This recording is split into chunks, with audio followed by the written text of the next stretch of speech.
Welcome to the Hank Cisco Show. Don't touch that remote. Got a great show here today. We got a judge. I mean a judge. You know, I used to be a judge, boxing judge, referee. I had to make decisions. And so my guest today is the president judge of Montgomery County Courts, Common Pleas. That's a lot of words there, you know. We'll explain that later. But I want you to meet, tell them who you are, Judge. I'm Tom DelRicci. I'm the president judge of Montgomery County. Hank, thanks for having me here. Okay, now, you just got reelected for another, what, 10 years? That's right. I was originally elected in 1998 and started January of 1998 and served 10 years. 1998, that's how many years now? About 20 years? I'm now 20 years a judge. Wow. I will be starting my 21st year in January. And this is the first time. I've had this show for 29 years, and you have it the first time. That's How about okay. that? I've missed it. You're a winner. I got a winner here. Just come in first place. So I was when I was with the police department, I got to meet a lot of judges in Montgomery County. They Judge all speak Moss, very Judge highly of you. You know, oh my God, Judge Smythe, and oh God. So tell me something about you. I mean, people want to know. Well, you wasn't born a judge, so tell me how you developed, how you became a judge, or how did you prepare for it? Who pushed you? Who helped you? Fair question. So I was born in Philadelphia, but raised here in Montgomery County. Where? Cheltenham? In Cheltenham. Right across the line. And right across the line. Right. I am a first-generation Italian-American. Yeah. What part of Italy? Naples. Naples, yeah. Naples. I'm Sicilian. I knew that. Hey, gombari, si possono. And I went to school in Philadelphia at St. Joseph's Prep, then to St. Joseph's University, and then to Loyola University Law School. I then began my legal career. My legal career started in Philadelphia, where I was... Oh, yeah. Wait a minute. Being a lawyer in Philly. Being a lawyer in Philly. But you didn't get an assistant DA or public defender or anything like that? I was a federal prosecutor for a while in the federal courts. In the federal? In the federal courts. Well, that's Judge Sirica. Where Judge Sirica presided, correct. Yeah. You know, his grandfather, my mother sewed his wedding dress, set a wedding dress for the wife, you know. Oh, wow. Years ago when they to come home in the same boat, I guess a boat or a ship. Go ahead. So then I moved my law practice to Montgomery County. And primarily, Hank, my practice was in the real estate field. Oh. And then in 1997, there was an opportunity for me to run for judge. And what town were you in when you were running for judge? I was living at the time in Whitpain Township, where I live today. Okay. And right near, in Ambler. Ambler, Whitpain, yeah. And I put my name in to become a judge, and I was fortunate enough to be endorsed by both political parties. Oh, that's great, yeah. So I didn't have much of a campaign right. because both parties endorsed me. I became a judge, sworn in by your good friend, Joe Smythe. Oh, my God. In January of 1997. January of 1998. Yeah. And now have since served in all of the major divisions of the court. Right. And then in January of this year, my colleagues, the 23 other judges, chose me to be their... 23 other judges? 23 judges chose me to be president judge of the county. So that's my background. That's great. Yeah, I've been very fortunate. Well, you know, Judge Smythe, he was played football for Bishop Kenrick. You forgot the Notre Dame right? part of it, yeah. And when I was a juvenile officer, he got in a fist fight with another basketball player. And it was back at Rittenhouse High School. He chased him. He chased this guy all the way down Powell Street, down Arch Street, right into his house. And they were fighting. So they had both of them had to come before me, juvenile, the next couple of days later with his parents.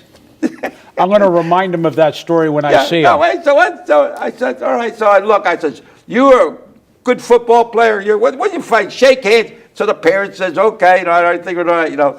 So I used to go out for lunch with him, you know, when I was a county detective. So the cashier, we're paying, and she says, oh, Sergeant Cisco, I remember you brought me into City Hall. And Joe Smythe says, he did that for me too. So when I became a county detective, he came to my office. You remember me? I said, "What do I know?" You know? He's a great guy. A great guy. What was he retired now? Well, no, he's Tell me something about that. After Judge, what happens? They give him a part-time job or something? What's that? kind of true. Let me explain that. So judges are now allowed to serve until they're 75 years of age. It used to be only 70 years of age. Okay, yeah. But they recently changed that. So judges now can serve till they're 75. Judge Smythe retired when he was 70, and then he became what we call a senior judge. And senior judges fill in for regular judges when we're not available or if we have some sort of problem. So he now does that, and he has been a senior judge for, I think, now 4 years, four full years since he retired. Great judge, great human being. Well, he's like you, laid back, nice, don't confuse kindness with weakness, right? Absolutely true. I'll be kind, but don't fool around because Absolutely. I'll get you a left hook. Right, Rock? Well, So I usually don't give left hooks in the you don't get a left hook. You give him a buffaz. That's a backhand, That's a buffaz in Italian. Backhand. You know what I mean? Right, okay, go ahead. Now, growing up, what kind of games did you play? Oh, what you mean sports-wise? When you were kids. Or on streets? On the streets, we Kick played everything. Kick the wiki or? No, we played everything on the streets. I mean, we played stickball, we played wire ball, we played wall ball, you name it. And then I was involved in a lot of organized sports, but primarily as I grew up as an athlete, I was a swimmer. And then I coached swimming for many years. All right, now, and your mom. Tell me something about your mom. I am blessed, Hank. Yeah. My mom, as I said, I'm first generation. So my mom was born in 1920 in Naples, Italy, right outside, St. Agata. And came to this country, got on a boat when she was 9 years old and came to this country. 9. So 9 much years you got old. seasick too? That I can't I don't know, tell my you. mom did. I had the opportunity to take her up to Ellis Island. Oh my God, that's great. And we have actually the manifest of the ship that she came over where her parents signed, and they came through Ellis Island. It's right there, documented, right? And she yes, sir, and she was her first trip back to Ellis Island since the day she arrived in this country. They had to come through Ellis Island. Right through Ellis Island. Yeah, my father came through as a baby, but my mother was born and didn't come over till she was 9 years old. So, Hank, last week we celebrated Mom's 97th birthday. 97. Wow, she got. And she is the only. I'm 94. I got to respect my elders. I'm Mom. And she is very active. No cane, no walker. She gets around. Oh my God. She bowls. I'm gonna put her on my show. She's a wonderful, You think wonderful. she'll come on my show and talk? She's a tough lady. Hank. Maybe I'll go up there and save it. My success is due in large part to the work ethic that I learned from my parents. Oh yeah, they work hard, Hank. How about your dad? My dad was. What did he do for a living? He was originally a handyman. He graduated Mass Bomb Tech, worked with his hands. Was sent in World War II to Pearl Harbor 30 days after the bombing to rebuild it. Oh, you're pretty young then, right? I'm 63.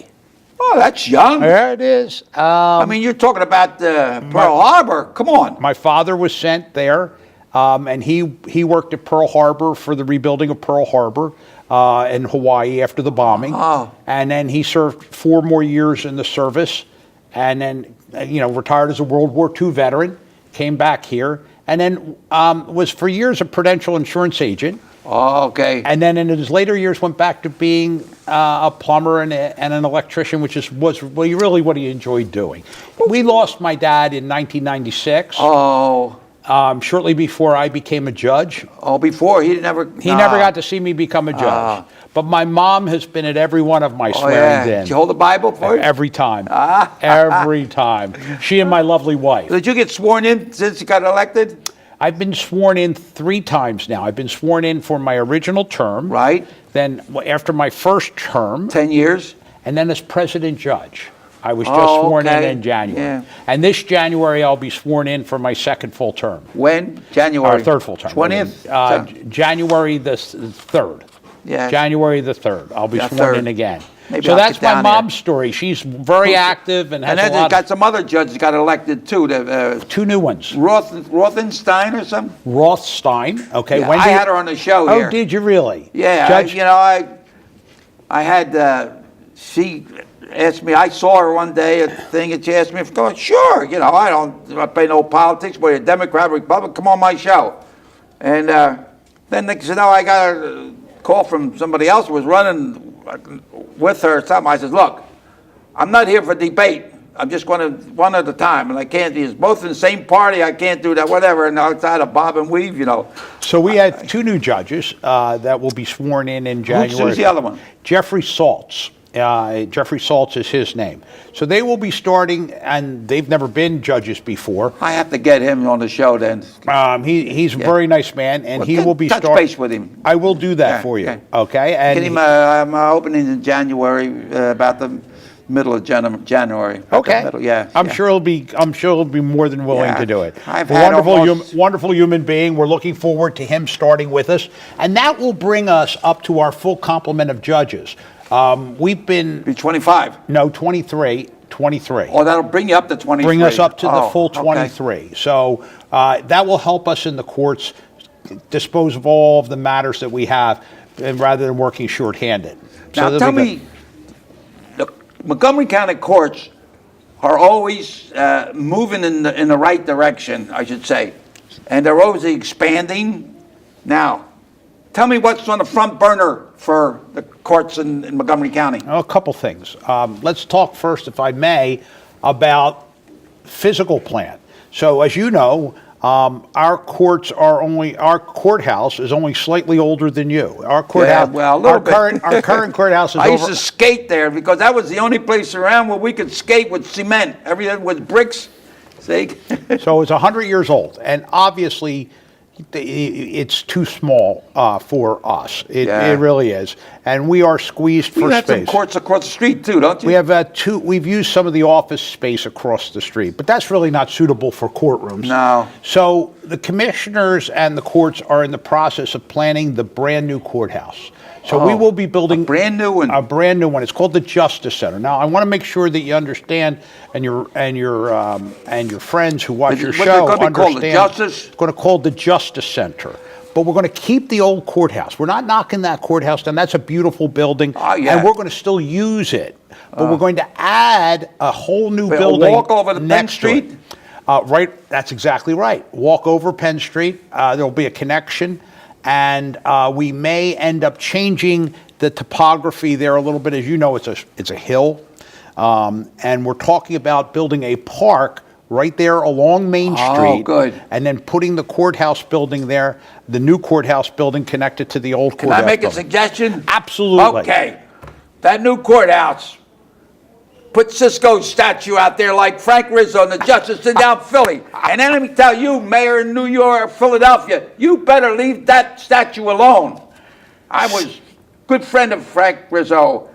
He sent the guy up to help me with he sent me a lieutenant or something and helped me develop the juvenile division when I was a policeman. I was a pallbearer for Frank Rizzo. I have a friend of from way back.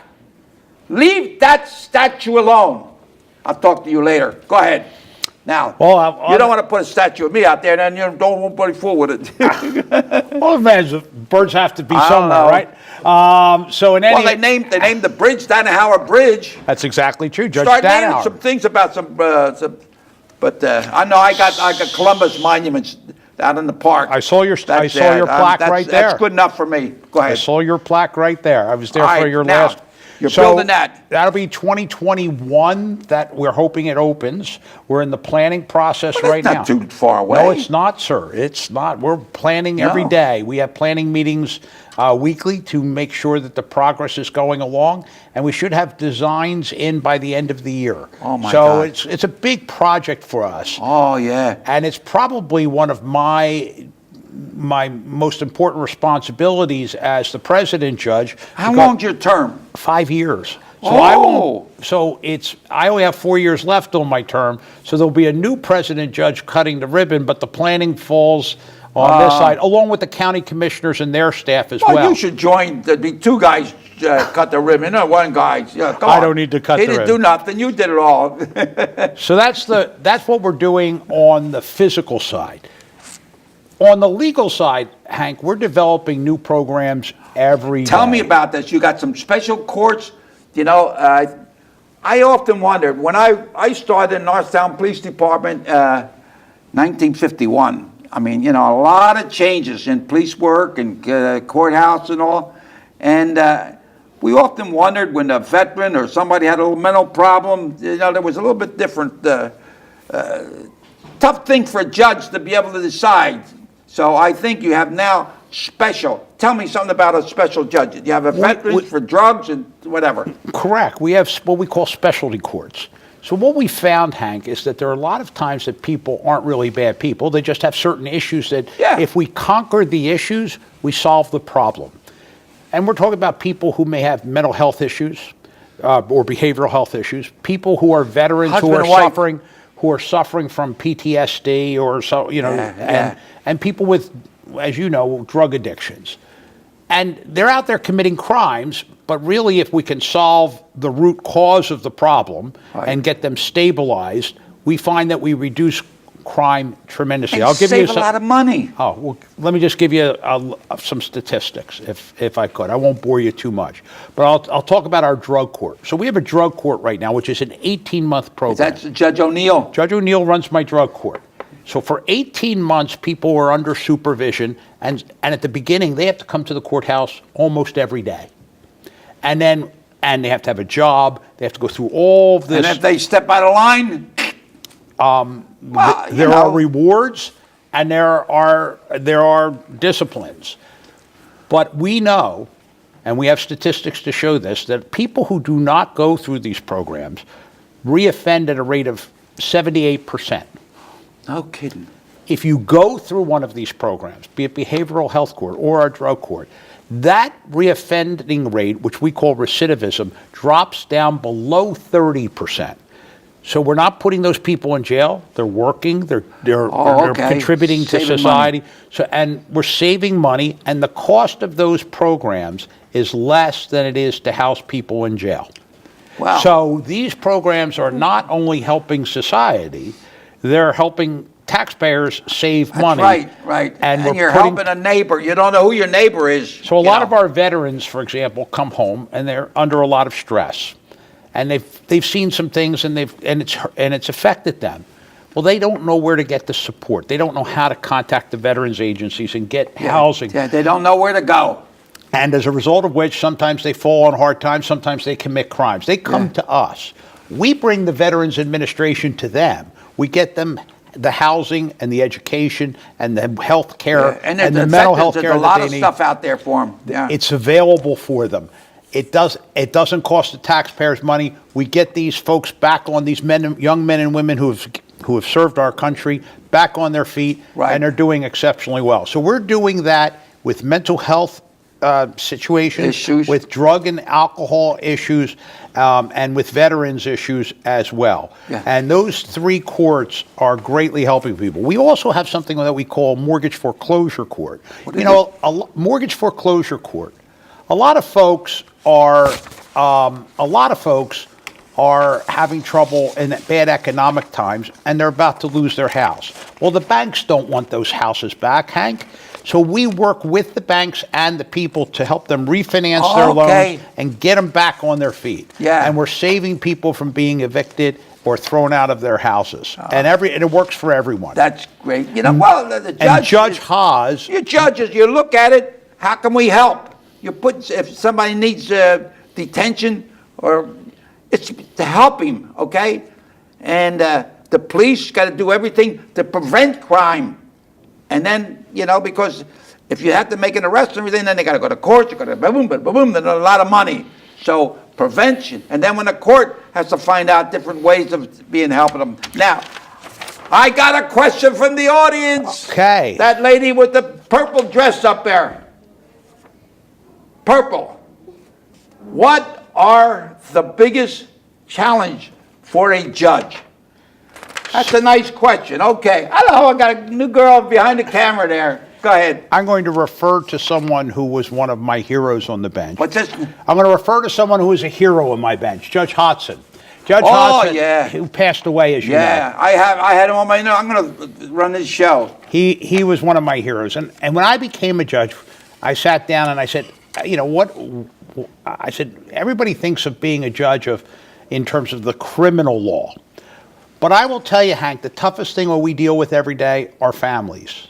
Our children in this county, where their parents are in situations where they're not getting along, or they're not, that's our biggest challenge. If you have two good parents or two bad parents, it's hard to figure out who's who. Well, what to do with the children. Yeah. And we look at these children every day, and we know as judges, Hank, if we don't take care of them when they're young, they're going to be a problem when they get older.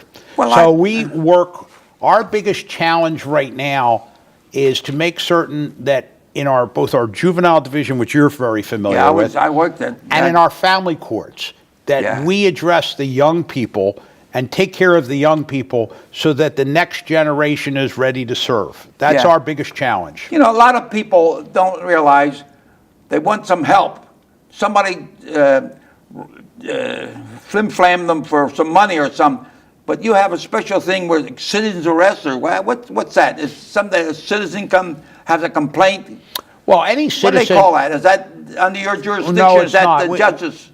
They go to the district attorney's office with their problems. District attorney? Yeah, the district attorney handles that. Police. Now, or the... of course, ultimately we see that case. Yes. Okay, we see that case, and again, we always try to make certain that people are adequately recompensated for any losses they serve. But really, you know, the courts we face a lot of new challenges. It's even from 20 years ago, Hank, when I became a judge, our citizen population, now a lot of them represent themselves coming to court.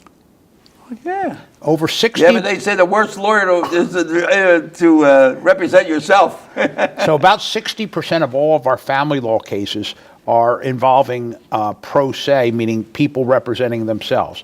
And that's a challenge for us. We also have a lot of languages now that are in our court. We have now, another thing, you got everything changed. A lot of Hispanic, different nationalities. Oh, it's not just different, Hispanic. All different. How do you do that? Well, we have translators. Translators. And they're all certified. So every one of our translators in our court system has to be certified in terms of their proficiency. So whether they speak Spanish or Hindi, Asian, or, lots of different, Korean, I have a Pakistani. We arrange for translators who will come in and will translate for both the people who are litigating the case and for the judges. So that's a new challenge for us as well, because that has changed over the last 20 years. We have a much higher rate of using translators than we ever did.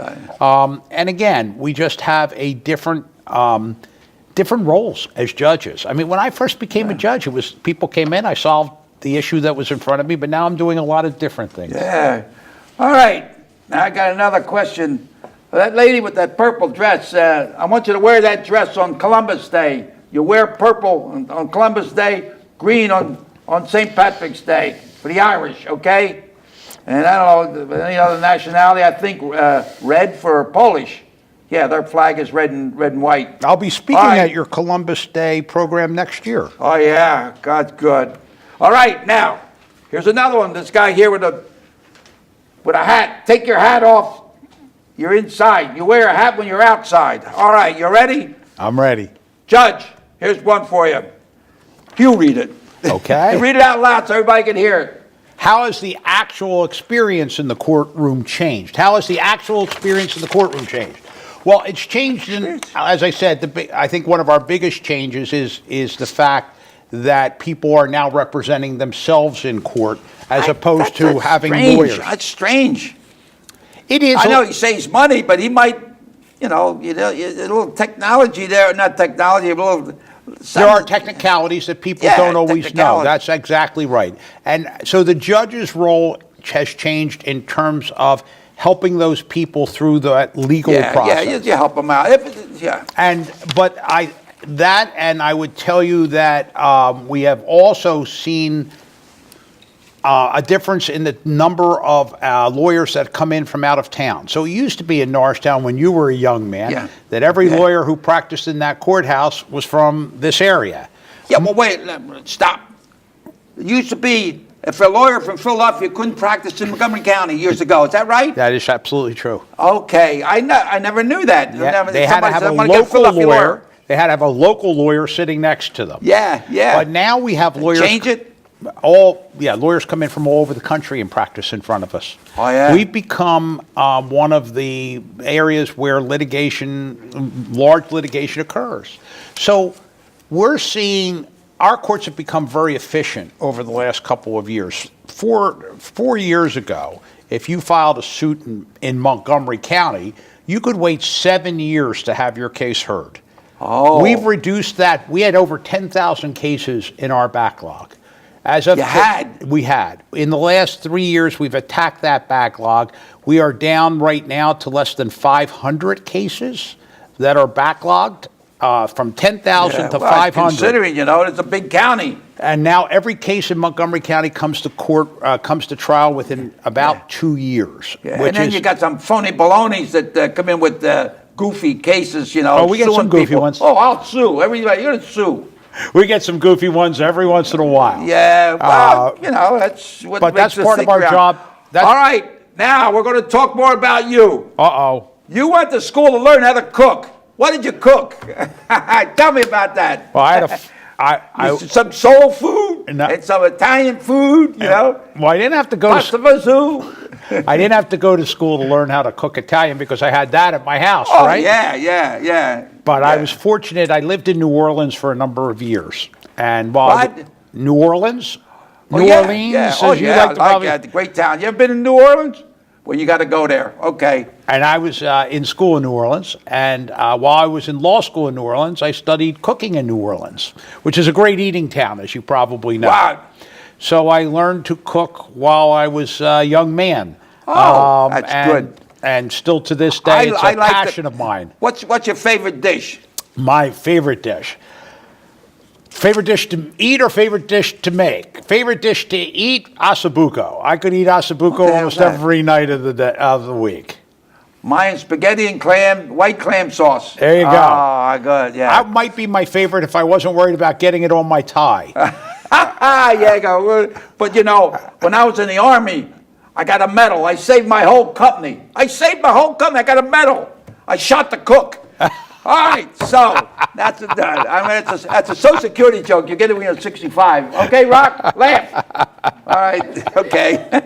So, but your mom, when she was cooking, how many were in the family? When she sat down at the table, my mother, they had 4 boys, 4 girls. If she had 1 boy, 1 more girl, and 1 boy, we'd have a basketball team, but that did not do that. No, I only had 2 sisters, Hank. So it was my 2 sisters and I, and my mom and my dad. Were they younger or older? I have 1 older, 1 younger, and both doing well. My one is a pharmaceutical executive. What? She worked for a pharmaceutical company, one of the big. She's an executive there. Oh. And my older sister, she is retired from the federal government. So I have a wonderful family, and I have a wife. Wonderful. You surround yourself good. I have a wife and 2 wonderful daughters. Oh my God. What's their names? Sarah is my older daughter. Sarah. Oh, that's Sarah, the what do you call it? The president's press girl, Sarah Huckabee. Well, that's on my daughter. My daughter. So my older, my younger daughter. Her name is Anna, and they're both nurses. Anna, yeah. Anna, yes. She lives in Pittsburgh. She's a nurse, and my older daughter is a nurse as well. Italians have a thing that they had to name the children when they're born after the mother or the father. So my first child, a girl, was born. Well, I said to my wife, my mother's name is Josephine. And no, my mother's name is Ann. So we went back and forth, so we call her Joanne. There you go. Right? So everybody's happy. So if anybody has a problem, use that. I got another guy here with a brown shirt. Looked like he just come back from deer hunting. All right, now, How have the large, you read that. Great question. Great question from the guy in the brown that shirt. brown shirt. How have the large publicized cases challenged our courts? So as you know, we've had two, just in the last year, two very high profile cases. Yes. We had the case involving the former Attorney General, Kathleen Kane. Oh, yeah, that's right. And then we had, of course... That was in Montgomery County. It was indeed. That's right. My colleague, Judge Wendy Demchik-Alloy, presided over that case. Who was that, Judge? Judge Demchik-Alloy. Oh, yeah. And then immediately after that case, we followed up, of course, with the Bill Cosby case. Yeah. And that was a case of national interest, in fact, international interest. Yeah. We were sending out information on that case over the entire world. We had television feeds and radio feeds as far as Asia, Africa, Europe, you name it. I know. And my friend, of course, Judge O'Neill presided over that he's case. a character. And we had the press just all over. You were probably around Norristown those days, and you could not get around Norristown during that period of time. But what I'm most proud of, Hank, is that trial went off without a hitch. Yeah, with no problem. No problems either. And the important thing there is that we as a court, Judge O'Neill presiding over the case, and all of the rest, were able to continue all the other courts' work while that trial was going on without any disruption. And the Cosby case, unlike some of the other cases you see in other jurisdictions, the story was the case. The story wasn't what's happening on the street or what was, that we didn't do our jobs well. Everybody did their job well. Now we get to do it all over again. Yeah. Okay, this year coming up in April, we will be trying that case over again. Who's going to try it? Same judge? Well, same judge will preside over it. Judge O'Neill will preside over it. But Mr. Cosby has new lawyers. Changed lawyers. He changed lawyers, so he will have a new legal team. But that trial will begin somewhere around April of this year. So once again, all eyes will be on Norristown. And all eyes will be on our court. So it's our job to do two things. One, to make sure it goes off smoothly. And two, you need to get a food truck over there so you can feed all those. You got to feed all those people. Sassano's pork sandwich is on the corner. He can only produce so many pork sandwiches a day. Yeah. But when I was a policeman, there was two big cases. That was O.J. Smith, the sneaker. Elmo Smith. Yeah, Elmo Smith. And Judge Cirillo handled that case. And then the other one was a Bruno that killed 5 people. And I was with that. But I was public relations and policeman. I would always get my picture in the paper a lot. So I had one sergeant didn't like me for some reason. He said, I don't want you to be near there. I don't want you to get your picture in the paper, because he was in the jail and they were going to send him up to Gettysburg, for a change of venue. And so all these cameramen were on the bottom of the steps of the jail, ready to take the picture. So I'm standing by the door waiting for him to come out. They're going to take him out with the guards and the sheriffs and all. So I'm standing there. All of a sudden he says, you, get down there by the curb. I don't want you in the picture when they come down there. It's okay. So I'm down here by the curb, and all of a sudden they come rushing out and they couldn't take the picture. So they took the picture while he was in the curb, and I'm in the front. And you're in the picture. AP all over the world.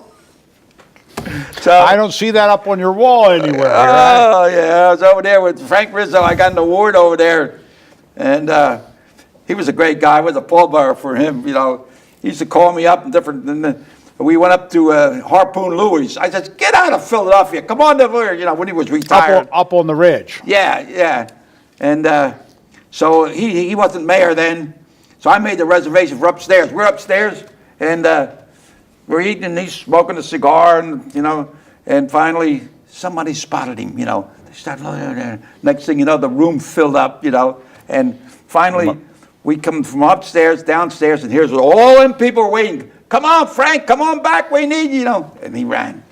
But I don't think he should have ran, because he told the doctor, I'll take care of it after the election. So didn't happen, so. But you lost a friend, huh? He was a very classic guy. And he would say, Hank, it's Hank Cisco. He's a friend of mine. Here's his card. County detective. That means you don't do nothing.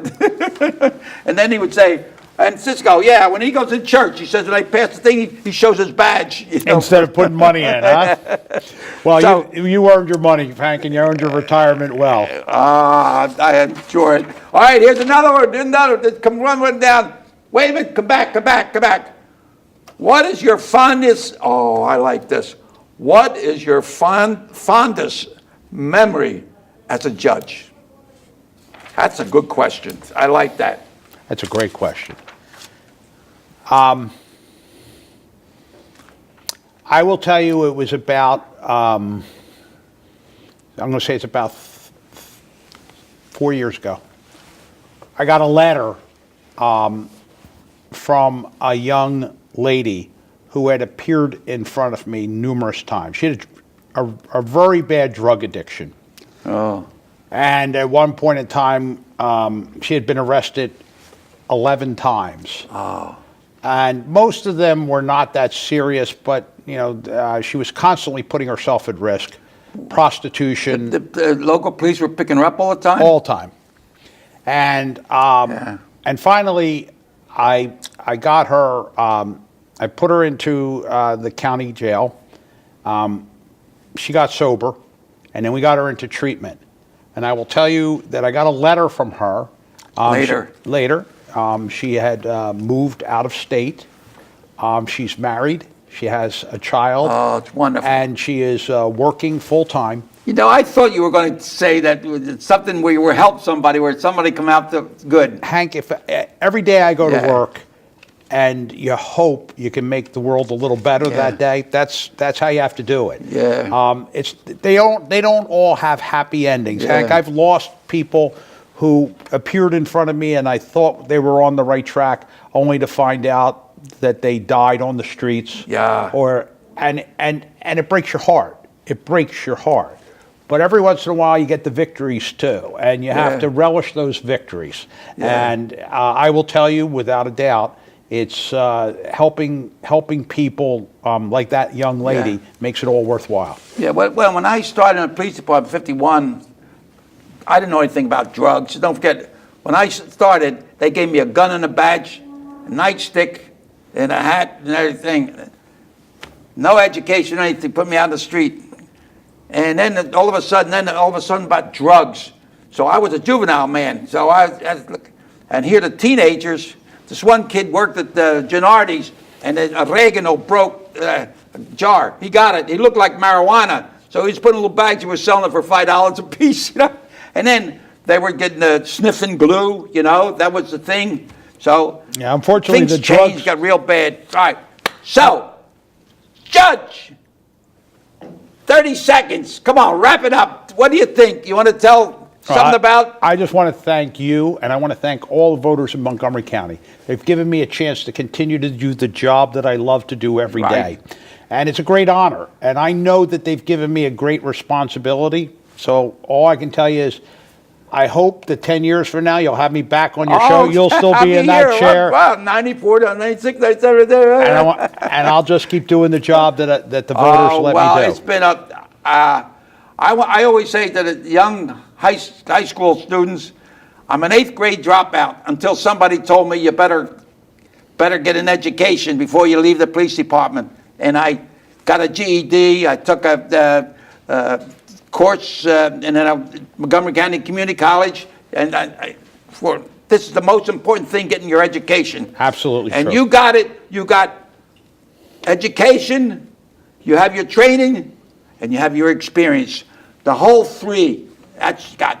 Judge, thank you so much. Hank, thanks for having me. I got a little gift here. Give that look there. at this. And you see that on your thing? I got a couple little boxing gloves here. And get over there. Right? Let me see what else. And I got some pictures here for you. Tgoing so and much. And then over here, we're going to say ala salud. Salute. Ala salud to your health. To Chintan. Thank you, ladies and gentlemen, for allowing us to come into your home. And may God bless each and every one. Keep bobbing and weaving, left hand high, stick and move, and keep your trunks off the canvas. Okay, thank you. Take care. All right, right here. Thank you.